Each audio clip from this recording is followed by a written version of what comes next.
So now we are moving on to a very interesting module where you will get lots of questions for your exam and very interesting to learn as well. This is on the disorders of the adrenals. Okay, disorders of the adrenals. All right.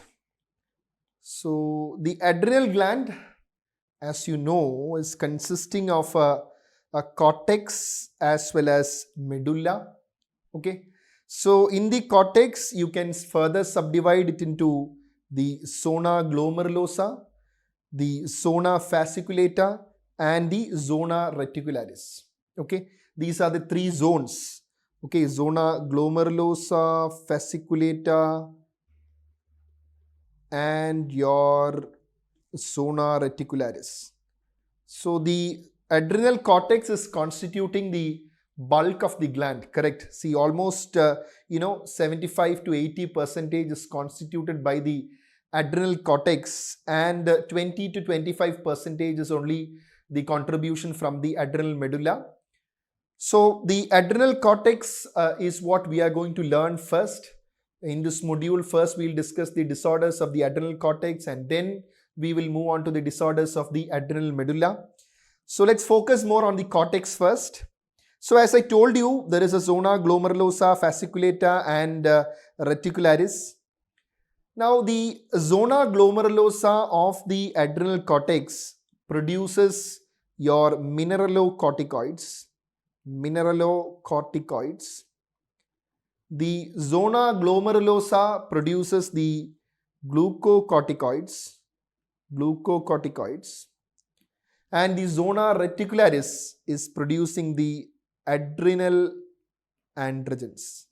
Okay, the adrenal androgens. Okay. Now the classical example of the mineralocorticoid is what? It is your aldosterone. Mineralocorticoid is your aldosterone. Okay, aldosterone. And glucocorticoid, you have your cortisol. Okay, and the adrenal androgen precursors. What are they? You have the DHEA. What is this DHEA? It is dehydroepiandrosterone. Okay, dehydroepiandrosterone and androstenedione. Okay, so these are the adrenal androgen precursors. So, when you are going to discuss about the adrenal cortex, you are mainly going to discuss regarding the disorders in which you have either excess or decreased production of these hormones, that is your mineralocorticoids, glucocorticoids, as well as your adrenal androgens. Okay. Now, just to show you an overview of the adrenal steroid synthesis or the steroidogenesis in the adrenal cortex. See, this is in fact a very, very complex process, is your adrenal steroidogenesis.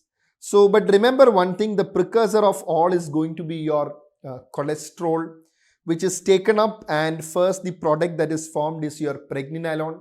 From there, you would have the pathway that leads on to the formation of mineralocorticoids, and then you will have glucocorticoid precursors and subsequent formation of your glucocorticoids, and also you will have formation of your androgens as well. So it requires, like a lot of enzymes are involved in this steroidogenesis. And definitely, when it comes to congenital adrenal hyperplasia, which will be taught in your pediatrics module, you've got to have an clear understanding on how individual precursors give rise to the next products, because the enzyme deficiencies in the steroid synthesis can lead on to different disorders, okay, with various manifestations. All right. Okay. So we would not discuss the congenital adrenal hyperplasia here. It would be a repetition. So let's move on to the rest of the topic and understand that the adrenal steroids are under regulatory control. Okay. So your corticosteroids your corticosteroids as well as the adrenal androgens are under the regulatory control of the hypothalamus and pituitary. Hypothalamus and pituitary. It's very important to note that the mineralocorticoids are not under such regulatory control. Okay, very important, because the mineralocorticoids are basically regulated by your RAAS, that is your renin-angiotensin aldosterone system. Okay, so the regulation is entirely different. So when you look here, this is the hypothalamo-pituitary adrenal axis, which you can call it as the HPA axis. You can see that from the hypothalamus, you have the CRH or the corticotropin releasing hormone that is secreted. And from the anterior pituitary, you have the secretion of ACTH. And ACTH is the one which is going to stimulate your adrenal cortex and resulting, in the formation of the subsequent, the glucocorticoids like your cortisol. And the product that is formed, your cortisol, would be exerting a negative feedback inhibition both at the pituitary as well as at the hypothalamus. So this regulation of the cortisol synthesis is what you call the HPA axis. So remember that it is the corticosteroids and adrenal androgens which are under the regulatory control of your HPA axis and not your mineralocorticoids. Okay, all right. So the mineralocorticoids are under the regulatory action of your RAAS. So what exactly happens there is that it is the renal perfusion pressure that predominantly determines the production of renin or the renin release from the juxtaglomerular cells of the kidney.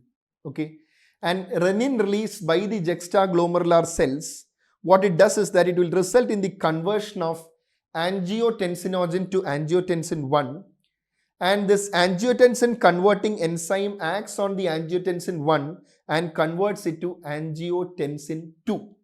And this angiotensin 2 will result in the activation of the angiotensin 2 receptor type 1, that is your AT1 receptor, and subsequently resulting in aldosterone release. Okay, that is subsequently resulting in renal sodium as well as retention. And remember, this sodium retention is very important for your water balance as well, because whenever sodium enters, water always comes along with this. So which will improve your circulating blood volume, and that will help to maintain your renal perfusion pressure. So it is the renal perfusion pressure dynamics that predominantly determines the secretion of your aldosterone.